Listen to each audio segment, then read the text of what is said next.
इस press conference में उप मुख्यमंत्री जी का स्वागत करता हूं। साथ ही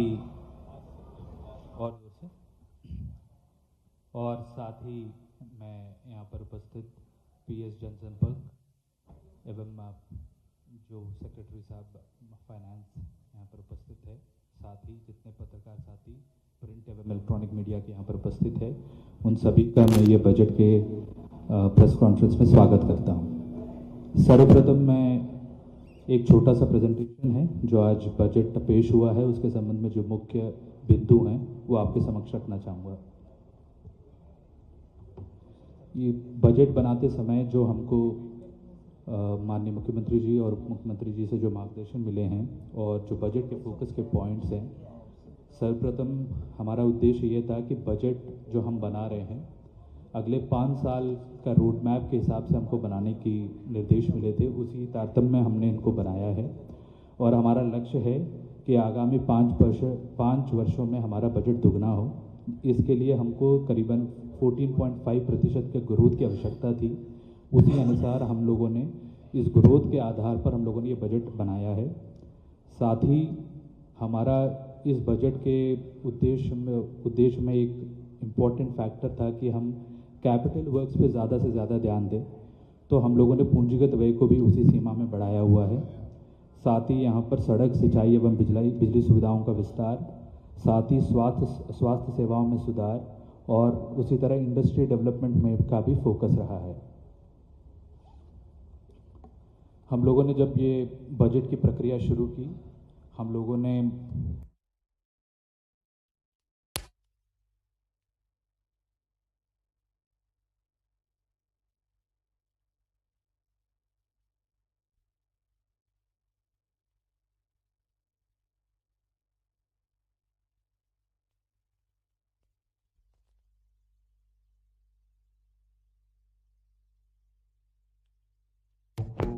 आवेदन और रिक्वेस्ट मिले हैं और सुझाव मिले हैं, उसको भी हमने कोशिश की है कि इस बजट में ज़्यादा से ज़्यादा इम्पोर्टेंट जो भी सुझाव हैं उसको शामिल किया जाए। जैसे कि आपको विदित है कि हमारा बजट का कुल जो विनियोग राशि है वो 3,65,067 करोड़ की है। अगर हम इस विनियोग को ब्रेकअप करें तो हमारी जो कुल प्राप्तियां हैं वो पिछले वर्ष से करीबन 17% की ग्रोथ है। इसमें आप विशेष कर देखेंगे कि जो हमारी राजस्व प्राप्तियां हैं, जिससे कि हम लोग मेन हमारा आय आता है, वो भी करीबन 17% की ग्रोथ है। उसी तरह व्यय में अगर पूंजीगत व्यय देखेंगे तो करीबन हम लोगों ने 15% बढ़ाया है और कुल व्यय हम लोगों ने 16% बढ़ाया हुआ है। और एक अच्छा पैरामीटर जो बजट का कहलाता है, जो कि हमारा रेवेन्यू सरप्लस होने की बात होती है, तो हम लोग इस बार इस बजट में 1700 करोड़ का रेवेन्यू सरप्लस मेंटेन कर रहे हैं। अगला, अगर हम प्राप्तियों को और ब्रेकअप करेंगे तो राज्य कर से हमको करीबन 1,02,000 करोड़ का प्राप्ति होना है, जो कि पिछले साल से 18% की ग्रोथ है। केंद्रीय करों में हिस्सा हमारा 19% की ग्रोथ है पिछले साल से। करित्र राजस्व में 38% है। इस तरह हमारा कुल प्राप्तियां जो हैं 17% की ग्रोथ पे है। अगर हम ये देखें कि हमारी जो आय आ रही है उसको परसेंटेज टर्म्स में देखेंगे कि कहाँ कहाँ से आ रहा है, तो सर्वाधिक 31% हमारे राज्य कर से आ रही है और 29% हमारे केंद्रीय करों से हिस्से में, और केंद्र से जो हमारा ग्रांटी एड मिलता है वो 14% के करीब है। अगर कर राजस्व को और ब्रेकअप करेंगे तो जीएसटी से हमको करीबन 61,000 करोड़ का है, एक्साइज से 16,000 करोड़ की, और स्टाम्प तथा पंजीयन शुल्क का 12,500 करोड़ का है। इस तरह से विगत वर्ष से अगर हम वृद्धि देखेंगे मात्र सिर्फ कर राजस्व में, वो 18% की है। अगर कर राजस्व को हम ब्रेकअप करेंगे तो करीबन हमारा 60% जो है वो अकेला जीएसटी से आता है और हमारा 12% स्टाम्प से और एक्साइज से 16%। अगर हम नॉन टैक्स रेवेन्यू की बात करेंगे तो विगत वर्ष से करीबन हमारा 10% की ग्रोथ है। इसमें मुख्यतः जो खनिज से हमको 11,500 करोड़ प्राप्त होना संभावित है।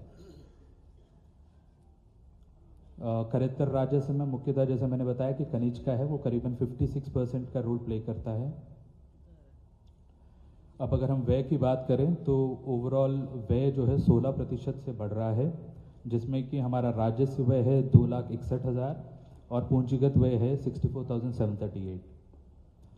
अगर हम कुल बजट की हिस्सेदारी बात करें कि हम किस किस क्षेत्र में कितना कितना दे रहे हैं, तो आप देखेंगे कि सर्वाधिक हम अधोसंरचना क्षेत्र में 15% दे रहे हैं बजट का कुल, और नगरीय एवं ग्रामीण विकास में 12%, स्वास्थ्य क्षेत्र में 13% और शिक्षा क्षेत्र में 11%। जैसे कि मैंने बताया कि हमारा हमेशा एक व्यू रहा है कि we should concentrate on capital expenditure, because capital expenditure से जो मल्टीप्लायर इफेक्ट रहता है वो सबसे ज़्यादा रहता है। तो लगातार आप देखेंगे कि we have always been increasing our capital expenditure. तो इस साल पिछले साल से मुकाबले हम लोग पिछले साल 56,000 करोड़ पे थे, अब की बार हम 64,000 करोड़ पे जा रहे हैं। उसी तरह राजस्व व्यय हमारा 225 से बढ़कर 261 है। अगर हम राजकोषीय घाटा जीएसडीपी के अनुपात में बात करेंगे तो अभी 4.11 पे हैं। भारत सरकार द्वारा जो मापदंड निर्धारित किए हैं वो 4.12 पे हैं। हम लोग उसी की सीमा के अंदर में रहते हुए इस बजट का हम लोगों ने बनाया हुआ है। अगर हम एक मुख्य बिंदु ये रहता है कि हमारे कुल बजट में से हम लोगों ने कितना प्रतिशत SC ST के लिए हमने रखा हुआ है, ये पॉपुलेशन वाइज रहता है। तो अगर आप देखेंगे कि ओवरऑल जो हमारा बजट के हिसाब से 60% जनरल कैटेगरी को, 23% हमारा ST कैटेगरी और 16% जो है SC कैटेगरी, जो हमारे पॉपुलेशन के आधारित है। अगर हम स्पेसिफिक कृषि क्षेत्र की बात करेंगे तो हम लोग अराउंड 15% की ग्रोथ है पिछले वर्ष से। इसमें सर्वाधिक जो किसान कल्याण तथा कृषि विभाग में पिछले साल जो 17,000 था वो बढ़कर अब 19,000 करोड़ हुआ है। इस तरह से कुल कृषि क्षेत्र में 22,000 से बढ़कर 26,000 करोड़। उसी तरह अगर स्वास्थ्य एवं महिला बाल विकास की बात करें तो इस साल सबसे ज़्यादा कहीं पे वृद्धि हुई है तो इस क्षेत्र में हुई है, वो है 56% की। अगर महिला बाल विकास का बजट देखेंगे तो 14,500 करोड़ से बढ़कर 26,000 करोड़ हुआ है, और ओवरऑल दोनों क्षेत्रों को मिलाएंगे तो 30,000 से बढ़कर 48,000 हुआ है। उसी तरह अगर शिक्षा क्षेत्र में बढ़ेंगे तो हमारा 4% की ग्रोथ है। स्कूल शिक्षा में 31,000 करोड़ से बढ़कर 33,000 करोड़ है, और ओवरऑल हम शिक्षा क्षेत्र को लेंगे जिसमें कि हमारा स्कूल शिक्षा, उच्च शिक्षा और तकनीकी शिक्षा विभाग है वो 39,000 करोड़ से बढ़कर 41,000 करोड़ है। अगर हम सिर्फ SC ST OBC कैटेगरी की बात करें तो 10% का ग्रोथ है पिछले साल से। ये हमारा 19,000 से बढ़कर 21,000 करोड़ पे इस साल बजट बना है। अगर हम अधोसंरचना क्षेत्र की बात करें, इसमें हम लोगों ने सीमित कोर जो अधोसंरचना विभाग है वो लिए हुए हैं, जैसे कि ऊर्जा, PHE, NVDA, WRD। इसमें हमारा 49,000 करोड़ से बढ़कर 53,000 करोड़ तक है, करीबन 9% की ग्रोथ है। नगरीय एवं ग्रामीण विकास में बात करेंगे तो करीबन 13% की ग्रोथ है। इसमें पंचायत एवं ग्रामीण विकास विभाग का जो 24,000 करोड़ से बढ़कर 27,000 करोड़ का है, और ओवरऑल बजट बहुत नगरीय एवं ग्रामीण का मिला के 39,000 से बढ़कर 44,000 करोड़ है। इसमें मुख्यतः ये है कि इस साल हम लोगों ने सिंगस के लिए नवीन योजना भी खोली है नगरीय विभाग में, और इस साल हम लोगों ने शुरुआत 500 करोड़ से शुरुआत की है। तो आगामी जो सिंगस 2028 में होना है उसके लिए तैयारियां अभी इसी बजट से हमने शुरू की हुई है। अगर हम संस्कृति संवर्धन की बात करेंगे तो करीबन 35% की ग्रोथ है। जैसे कि संस्कृति विभाग का आप देख सकते हैं कि 719 करोड़ से बढ़कर हम लोगों ने 1000 करोड़ के करीब किया हुआ है। ओवरऑल बजट 1100 से 1494 करोड़ तक बढ़ा हुआ है। रोजगार के क्षेत्र में अगर हम देखेंगे तो ओवरऑल ग्रोथ पिछले साल से 39% का बढ़ोतरी है, और औद्योगिक नीति में 2000 करोड़ से बढ़कर 2820 करोड़ है, और ओवरऑल में 3014 करोड़ से बढ़कर 4000 करोड़ किया गया है। अगर हम सामान्य सेवाएं की बात करें, जिसमें कि जैसे गृह विभाग, राजस्व विभाग आदि आते हैं, वो 14% की ग्रोथ है, जो 29,000 करोड़ से बढ़कर 34,000 करोड़ है। इस साल हम लोगों ने नवीन योजनाएं खोली हैं, जैसे कि एक कृषकों के लिए फसल उपार्जन पर बोनस के लिए हम लोगों ने भुगतान के लिए तो नवीन योजना खोली है, जिसमें हम लोगों ने 1000 करोड़ का प्रावधान किया है। इससे पूर्व में जैसे मैंने आपको अवगत कराया है कि सिंगस 2028 के लिए हम लोगों ने नई स्कीम खोलकर इस बार हमने शुरुआत की है। उसी तरह नगर में वनीकरण के लिए हम लोगों ने नवीन योजना इस साल से प्रारंभ कर रहे हैं। ई बस सेवा भारत सरकार के सहयोग से हम लोग पीएम ई बस सेवा भी इस साल हम लोग शुरू कर रहे हैं। अस्पतालों में मृत्यु उपरांत मतलब विथ रेस्पेक्टेबल बॉडी का हम लोग प्रॉपर जो हमारे पेशेंट्स हैं उनको और रिलेटिव्स को सौंपा जा सके और उनके घर तक पहुंचने के लिए हम लोगों ने मध्य प्रदेश शांति वाहन सेवा का इस साल शुरुआत किया हुआ है। उसी तरह पीएम श्री हेली एवं पर्यटन वायु सेवा शुरू की हुई है। और जो गरीब कैदियाँ होते हैं जो अपने अंडर ट्रायल्स हैं, जो अपने स्मॉल पेनल्टीज़ की राशि चुका नहीं पाते हैं, उनके लिए हम लोगों ने गरीब कैदियों के लिए वित्तीय सहायता योजना भी प्रारंभ की हुई है।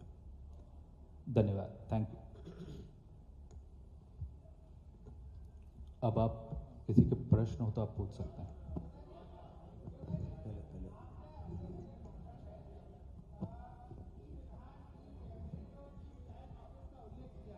उसकी पूरी कार्य योजना बनाएंगे और लागू करेंगे, उसको क्रियान्वित करेंगे, तो उसमें कितना खर्च आएगा। और इसी से जुड़ा हुआ ये है कि माननीय नरेंद्र मोदी जी की मंशा है कि गवर्नेंस पर ज़्यादा फोकस करें, डिजिटल गवर्नेंस के माध्यम से। तो इस दिशा में आपने सारे ऑफिसेस के लिए क्या प्रावधान किया है बजट का?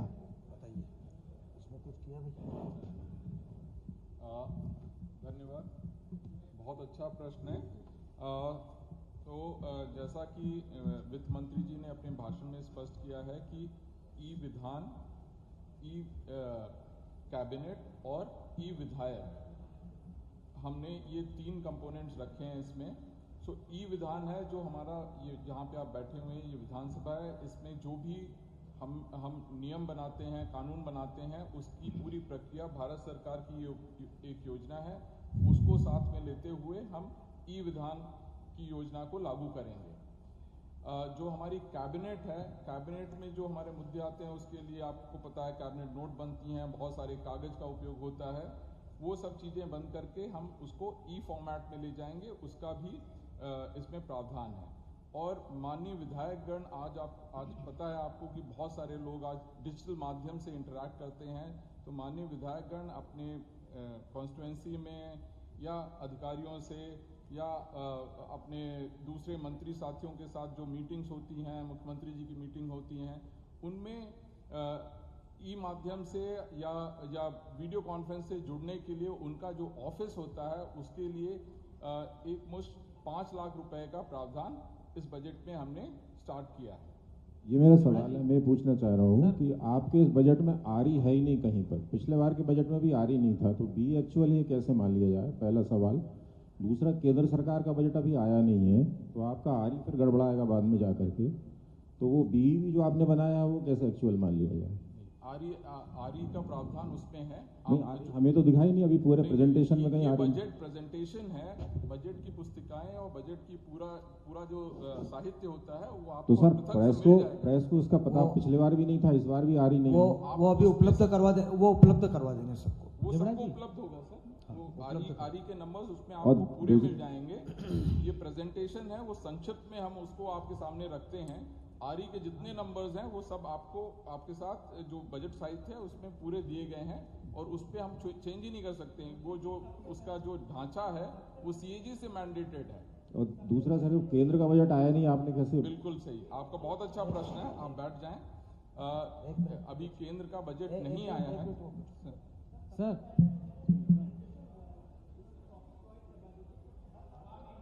करवा रहे बिल्कुल। एक क्वेश्चन है सर यहाँ पे, देवड़ा जी सर, यहाँ पे सर आपकी बीजेपी सरकार तो उचित होगा।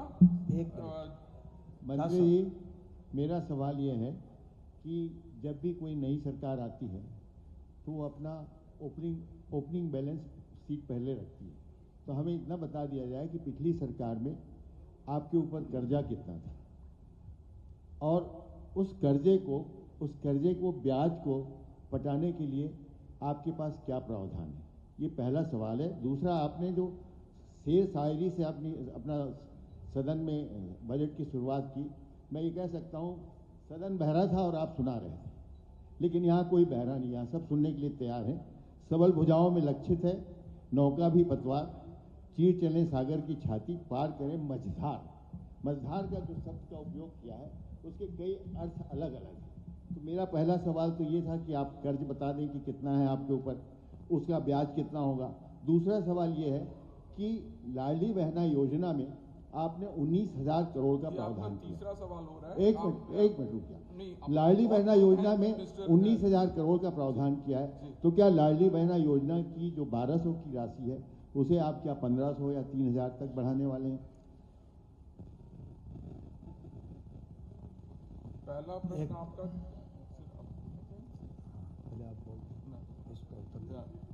हाँ, पहला प्रश्न आपका कर्ज से संबंधित है। जो राज्य कर लेते हैं उसके लिए हमारा खुद का राज्य का FRBM fiscal responsibility and budget management act है। इसके ऊपर हमें फाइनेंस कमीशन के माध्यम से और भारत सरकार के माध्यम से भी मार्गदर्शन प्राप्त होते हैं, और वर्तमान सीमा जो है उसकी सामान्य सीमा एक होती है 3% पे है, 3% ऑफ GSDP। उसके ऊपर कुछ एनर्जी सुधार के लिए 0.5 का एडिशनल हमें स्पेस दिया जाता है, और उसके ऊपर जो भारत सरकार 50 साल का इंटरेस्ट फ्री लोन देती है उसको हम जोड़ते हैं।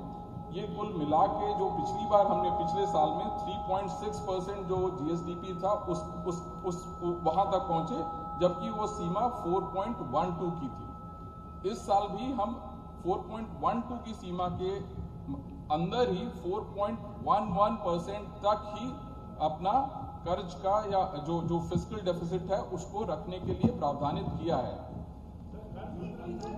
कर्ज की राशि पूरी बताएं। बता रहे रुकिए, I'll share that also with you। एक मिनट मैं उत्तर कर लूं इसका। जो हमारा टोटल कर्ज इस समय प्रदेश का है वो है 4 नहीं, हाँ, इट इज अनुमानित जो है इस साल जो हम बोरोइंग करेंगे उसको जोड़ के 3,75,579 तक पहुंचने का हमारा अनुमान है, 579। और इसमें जो ऋण भुगतान है वो भी हमने 21,072 करोड़ का ऋण भुगतान हमारा संभावित है। पर ये स्पष्ट कर लीजिए कि जो निर्धारित सीमाएं हैं मध्य प्रदेश ने कभी उन निर्धारित सीमाओं से बाहर जाके बोरो नहीं किया है। साथ ही जो हमारा बजट है वो रेवेन्यू सरप्लस बजट है, 1700 का सरप्लस है हमारे बजट में जो अनुमानित बजट है। इसका मतलब ये है कि जो हमारा रेवेन्यू एक्सपेंडिचर है वो हमारे रेवेन्यू आय से कम होगा, और जो हमारा बोरोइंग है वो केवल हम पूंजीगत कार्यों में उसको खर्च करते हैं। पूंजीगत कार्य जैसा कि बताया मेरे साथी ने कि पूंजीगत कार्य वो है जिससे आपको इकोनॉमी में मल्टीप्लायर्स मिलते हैं। तो जो भी निर्धारित मापदंड हैं फिस्कल रिस्पॉन्सिबिलिटी के, उस पे मध्य प्रदेश खरा उतरता है। एक मिनट मेरे साथ में एक सेकंड। मेरे साथ में बैठे प्रमुख सचिव वित्त, जनसंपर्क और मेरे सहयोगी साथी, उपस्थित प्रिंट एवं इलेक्ट्रॉनिक मीडिया के मेरे सभी सम्मानित साथीगण, आज मध्य प्रदेश सरकार का 2024-25 का बजट प्रस्तुत हुआ। देश के यशस्वी प्रधानमंत्री नरेंद्र मोदी जी के मार्गदर्शन में और मध्य प्रदेश सरकार के यशस्वी मुख्यमंत्री डॉक्टर मोहन यादव जी के नेतृत्व में जो सरकार चल रही है उसका बजट आज प्रस्तुत किया है। छोटा सा प्रेजेंटेशन जो हमारे डायरेक्टर बजट ने प्रस्तुत किया है, बहुत सारा विस्तार से आया नहीं है, लेकिन विस्तार वाली आपको बुक उपलब्ध बहुत जल्दी करवा देंगे। और कुछ प्रश्न भी हैं, लेकिन आज मुझे कहते हुए बड़ा कष्ट है कि मध्य प्रदेश सरकार का बजट आ रहा है और विपक्ष उस बजट को सुनना ही नहीं चाह रहा है। ये आचरण जो आज था विपक्ष का, मुझे लगता है कि इसकी जितनी निंदा की जाए उतनी कम है कि सरकार क्या बजट प्रस्तुत कर रही है, किन किन वर्गों के लिए क्या प्रावधान किए हैं और कितना बजट हमने बढ़ाया है पिछले बजट की तुलना में। अभी कितना बजट हमारा बढ़ा है, किन किन विभागों को मिला है, किन वर्गों के लिए मिला है, क्या उसमें कमी उनको लग रही है, वो सुनते तो मुझे कहते हुए बड़ा कष्ट है कि जब वो जिस विषय को वो लेकर के हाउस में सदन में जब बोल रहे थे तो उस विषय पर तो हमारे विधानसभा के सम्मानीय अध्यक्ष नरेंद्र तोमर जी ने बहुत सद्भावना से उनको समय दिया, बहुत लंबा समय दिया। एक ध्यानाकर्षण में आज तक के इतिहास में इतना समय नहीं मिल पाया जितना समय उनको दिया, पूरी बात उनको सुनने दी, पूरे विषय पर वो बोले। तो आज मुझे नहीं लगता कि कोई औचित्य था कि आज वहां पर आकर के वो ऐसा आचरण करते। पूरे प्रदेश की जनता देख रही है और भी लोग देख रहे हैं, सारी जनता उसको सुनना चाहती थी, लेकिन उन्होंने आज जो आचरण किया है उसकी तो मैं आज इस हमारे सभी साथियों के बीच में मैं जितनी निंदा की जाए उतनी कम है। ऐसा आचरण मुझे लगता करना नहीं चाहिए। मैं आज इस बजट के संबंध में, चूंकि पहले भी हमने बजट जब प्रस्तुत किया था उसके पहले हमने जनता से सुझाव आमंत्रित किए थे और बजट से संबंधित जो विषय विशेषज्ञ थे उनके भी हमने संवाद, हमने प्रशासन एकेडमी में हमने भी उनको बुला करके उनसे भी संवाद किए थे और भी कई प्रबुद्ध जनों से भी हमने सब लोगों से सुझाव आमंत्रित किए थे। सारे सुझावों को हमारे सभी वित्त विभाग की सारी टीम ने बैठ करके बहुत मंथन किया और हमने पूरी कोशिश की कि बजट मध्य प्रदेश का अच्छा बजट हो। उनके सुझाव को हमने उसमें सम्मिलित करने की पूरी कोशिश की, सुझाव हमने सम्मिलित किए भी हैं उसमें। निश्चित रूप से जनता का बजट जनता के लिए और आज हमने उनको ही समर्पित किया है। ये सर्वस्पर्शी बजट है, सभी वर्गों का हमने विशेष तौर से ख्याल किया है। जैसा कि नरेंद्र मोदी जी ने की मंशा है, उन्होंने कहा भी है कि इस पूरे देश में गरीब, महिलाएं, युवा, किसान, इन पर विशेष तौर से फोकस करने का जहां तक उनका मन है, तो इस बजट में भी हमने वो पूरी कोशिश करके इन सारी बातों का समावेश हमने उसमें किया है। आपको पता है कि 16% बढ़ाया है हमने पिछले बजट से।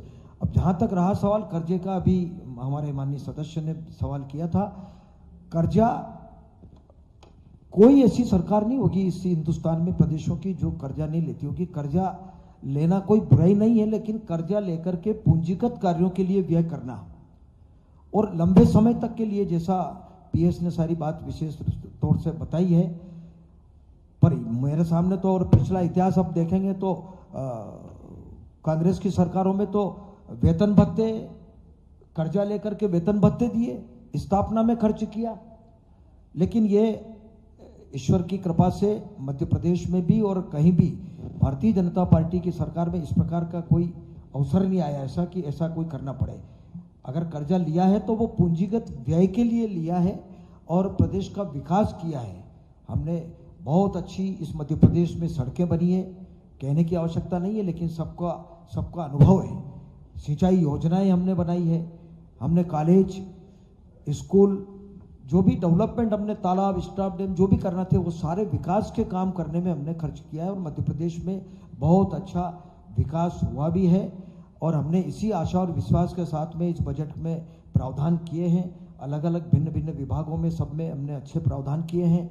और इस बार भी बजट में पूरी कोशिश हमने की है कि कोई वर्ग वंचित नहीं रहे और जो योजनाएं भारतीय जनता पार्टी की सरकार ने चलाई है, पहले से जो चल रही है योजनाएं, चाहे वो लाडली लक्ष्मी योजना हो, चाहे वो लाडली बहना योजना हो, कोई भी योजना बंद नहीं होगी।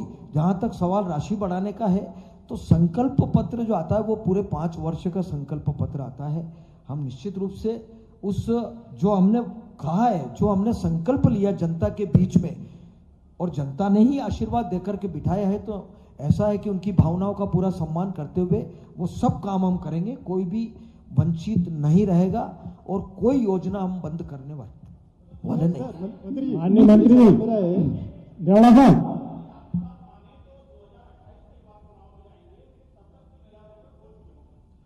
भाई 5 वर्ष का संकल्प पत्र है, हम पूरा वादा करेंगे, पूरा वादा पूरा करेंगे, कोई वादा अधूरा नहीं छोड़ेंगे, जो कहा है वो करेंगे।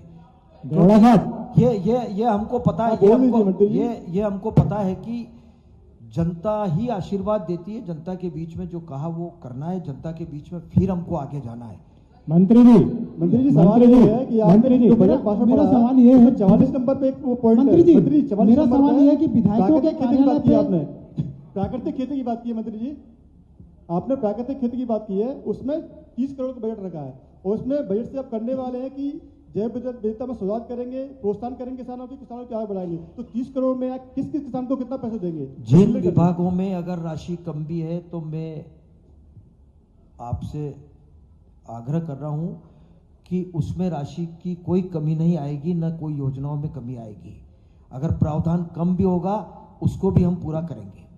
ये मेरी जिज्ञासा ये है कि विधायकों के कार्यालय पे 5 लाख रुपए खर्च करने का प्रावधान है, तो उसमें क्या क्या आप उनको सुविधाएं देने जा रहे हैं 5 लाख में? मैंने स्पष्ट मंत्री जी ये बता चुके हैं पहले।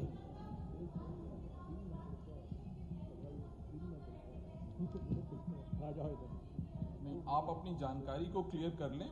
हेल्थ में कम बजट नहीं है, हेल्थ में बजट को बढ़ाया गया है, उसमें अप्रत्याशित वृद्धि की गई है। और हेल्थ में सबसे ज़्यादा जरूरी चीज़ है हेल्थ मैन पावर। हमारे यहाँ डॉक्टर, नर्सेज, पैरामेडिकल ये स्टाफ हमारे अस्पतालों में हमारे मरीजों के लिए उपलब्ध हों, इसके लिए 40,000 से ज़्यादा नए पद सृजित किए जा रहे हैं।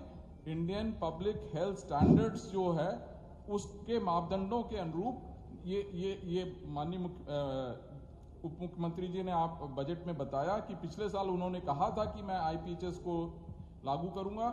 इस बार उन्होंने बताया कि आईपीएचएस को हमने लागू कर दिया है और नए पद सृजित कर दिए गए हैं। इन पदों में नियुक्ति होगी तो डॉक्टर्स, नर्सेज, पैरामेडिकल स्टाफ इनकी संख्या में वृद्धि होगी और इनसे हमारे मध्य प्रदेश के लोगों को बेहतर स्वास्थ्य सुविधा उपलब्ध हो सकेगी। मंत्री जी सवाल ये पूछना चाहता हूं,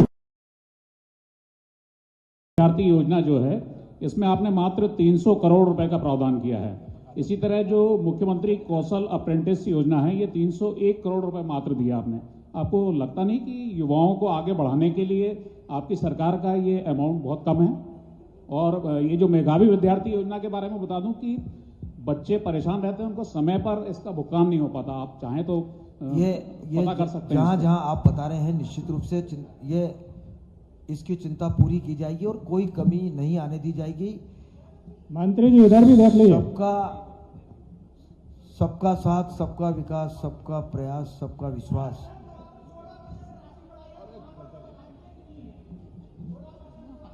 बता देंगे, बता देंगे। आप आ जाइएगा, मैं आपको अलग से पूरा कैलकुलेट करके दिखा दूं। मंत्री जी जी आपने महिला बाल विकास, चलो मंत्री जी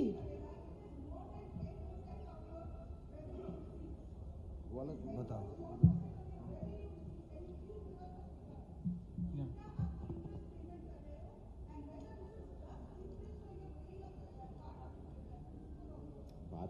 So, इंटरेस्ट पेमेंट का आपका जो क्वेश्चन है, your figures are right and that figure is not way beyond our means, it is within our means, and let me add to that in spite of doing that, we will only borrow to spend on capital expenditure.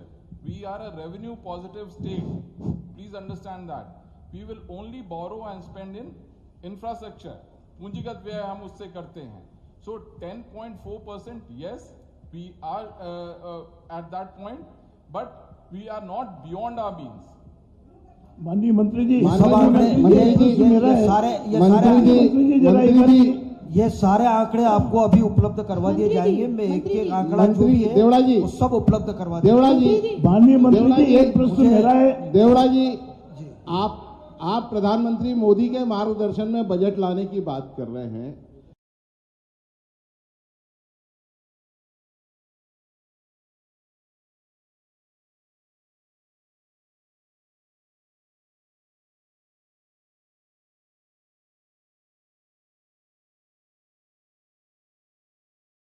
अब कोई असहमत नहीं है, लेकिन अब ये विषय मुझे लगता है कि बहुत हो गया। बहुत बहुत धन्यवाद। Thank you.